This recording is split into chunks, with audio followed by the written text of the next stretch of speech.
संभल हिंसा को लेकर न्यायिक आयोग की रिपोर्ट आ गई है, जिसमें ये कहा गया है कि हिंसा के दौरान जानबूझकर हिंदुओं को टारगेट किया गया और ये जो पूरी हिंसा थी ये एक साजिश का हिस्सा थी। इस वक्त मेरे साथ संभल की शाही मस्जिद के सदर जफर जी हैं, उनसे बात करते हैं। सर, न्यायिक आयोग की रिपोर्ट आ गई है जिसमें कहा गया है कि जानबूझकर हिंदुओं को टारगेट किया गया और हिंसा एक कॉन्स्पिरेसी के तहत ये हिंसा हुई।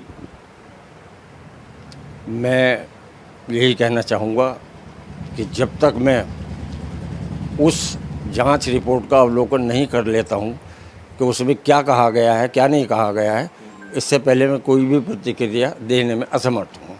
मैं नहीं कह सकता कि जांच रिपोर्ट में क्या आया, क्योंकि वो आधिकारिक रूप से अभी सार्वजनिक नहीं हुई है, ना ही मेरे पास तक आई है। मैं उसको देखने के बाद ही बता सकता हूँ कि आखिर क्या हुआ है क्या नहीं हुआ है। अच्छा, रिपोर्ट में ये भी कहा गया है कि आज़ादी के पहले जो 45% हिंदू थे संभल में, वो घटकर अब 15% रह गए हैं, क्योंकि 15 दंगे हुए और हर दंगे में हिंदुओं को ही टारगेट किया गया। इसके बारे में देखिए, मेरी तो पैदाइश से पहले की बात है ये। उस टाइम में कितने हमारे हिंदू भाई थे, कितने परसेंट थे, कितने नहीं थे, ये मेरी जानकारी में नहीं है। और लेकिन मैंने फिर यही कहा कि मैं रिपोर्ट देखने के बाद ही, जांच रिपोर्ट देखने के बाद ही कोई प्रतिक्रिया दूंगा। कि उस टाइम इसका अध्ययन करूंगा, मैं फिर इतिहास का भी अध्ययन करूंगा, संभल की हिस्ट्री का भी अध्ययन करूंगा, उसके बाद ही किसी बयान पर मैं पहुँच सकता हूँ। ये भी कहा गया है कि ये जो शाही मस्जिद है, जो एएसआई का सर्वे हुआ उसमें ये सबूत मिले हैं कि पहले ये हरिहर मंदिर था और इस तरह के तमाम जो एविडेंस है वो मिले। देखिए, फिर वही वाली बात आ गई। मैं कहना चाहता हूँ कि जब तक मैं रिपोर्ट का अवलोकन नहीं करता हूँ कर लेता हूँ, तब तक किसी प्रतिक्रिया का देना व्यर्थ है। उसमें क्या कहा गया क्या नहीं कहा गया, ये मैं उसको देखने के बाद ही तो बताऊंगा। उससे पहले कैसे बता सकता हूँ, उससे पहले कैसे मैं कोई प्रतिक्रिया दे सकता हूँ? मुझे नहीं देनी चाहिए, क्योंकि ये तो अटकलों का बाजार है कि वो रिपोर्ट में इस तरह कहा गया, इस तरह कहा गया, ये सब अफवाहें हैं।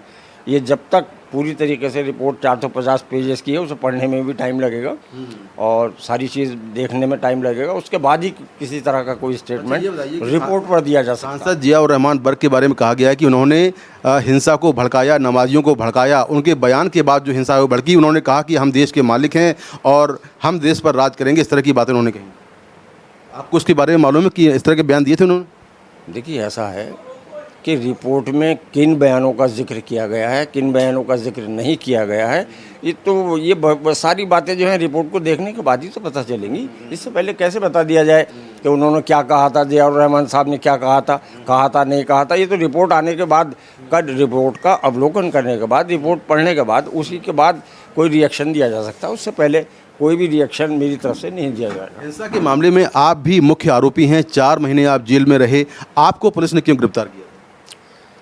पुलिस ने हमें जो गिरफ्तार किया था तो हम पर कुछ आरोप था जिसको हमने चैलेंज किया है। माननीय हाई कोर्ट में हमने चार्जशीट के लिए क्वेश्चन के लिए कहा है और वो उसमें हम कामयाब होंगे। जब हिंसा हुई तब आप बिल्कुल मौके पर थे, क्या हुआ था उस दौरान? जब हिंसा हुई तब हम परिसर में थे, शाही जामा मस्जिद परिसर में थे और डीएम साहब और एसपी साहब हमें मौके पर भी ले गए थे। तो जो कुछ देखा था हमने वो हमने कह दिया है और बता दिया है। अब उसको बार बार रिपीट करने की आवश्यकता नहीं है। लेकिन आप पर कॉन्स्पिरेसी के आरोप हैं। नहीं तो ये कहाँ है? कॉन्स्पिरेसी के जो आरोप हैं, हम बेल पर हैं, आज आपके सामने घर पर बैठे हुए हैं और हमने अपने खिलाफ जो चार्जशीट हमारे खिलाफ जो चार्जशीट दाखिल की गई उसको चैलेंज किया है। उसके लिए हमने रेट फाइल कर दी है हाई कोर्ट इलाहाबाद में। आज हो जाएगी या कल मंडे में हो जाएगी।